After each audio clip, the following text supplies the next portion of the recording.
നമസ്കാരം. Alpha palliative care daily ന്യൂസിലേക്ക് സ്വാഗതം. പ്രധാന വാർത്തകൾ. ആൽഫ കൊടുങ്ങല്ലൂർ സെന്റർ നിർമ്മിച്ചുകൊണ്ടിരിക്കുന്ന ഹോസ്പീസ് കെട്ടിടത്തിന്റെ 2ാം നിലയുടെ കോൺക്രീറ്റിംഗ് പൂർത്തിയായി. 7100 സ്ക്വയർ ഫീറ്റുള്ള ഗ്രൗണ്ട് ഫ്ലോർ ഉൾപ്പെടെ 3 നിലകളിലായാണ് പൂർത്തിയാക്കുന്നത്. കൺസ്ട്രക്ഷൻ കമ്മിറ്റി അംഗങ്ങളായ ഇക്ബാൽ, താഹ, സെയ്ദു, EV രാധാകൃഷ്ണൻ, KK അബ്ദുള്ള, നസീർ, അബൂബക്കർ, ജമാൽ എന്നിവർ നേതൃത്വം നൽകി. Thiruvananthapuram Kattakada Vigyan college of applied സയൻസിൽ ആരിഷ് ക്ലബിന്റെ ഉദ്ഘാടനവും വാക്കത്തോണിൽ പങ്കെടുത്ത വിദ്യാർത്ഥികൾക്കുള്ള മൊമെന്റോയും സർട്ടിഫിക്കറ്റുകളുടെയും വിതരണവും നടത്തി.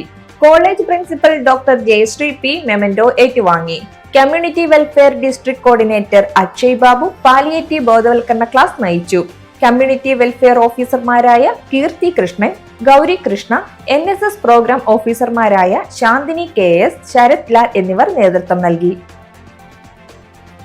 Kerala gold and silver dealers association Chalakudy unit സംഘടിപ്പിച്ച സുവർണ സ്വാന്തനം എന്ന പരിപാടിയിൽ ആൽഫ ചാലക്കുടി സെന്ററിന് നൽകിയ കട്ടിൽ വൈസ് പ്രസിഡന്റുമാരായ AL Kochappan, Thomas Kanichai, joint secretary George Ullattikulam, driver Jose എന്നിവർ ഏറ്റുവാങ്ങി. Thrissur Mukkattukara Bethlehem convent higher secondary സ്കൂളിൽ പാലിയേറ്റീവ് കെയർ ബോധവൽക്കരണ ക്ലാസ് നടത്തി. Community welfare district coordinator Vismaya Venugopal ആൽഫയുടെ വിവിധ സേവനങ്ങളെ കുറിച്ച് സംസാരിച്ചു. NSS coordinator Irene Thomas, student coordinator Abhinav PV എന്നിവർ നേതൃത്വം നൽകി. ഇതോടെ ഇന്നത്തെ വാർത്തകൾ അവസാനിച്ചു. ജയ് ഹിന്ദ്.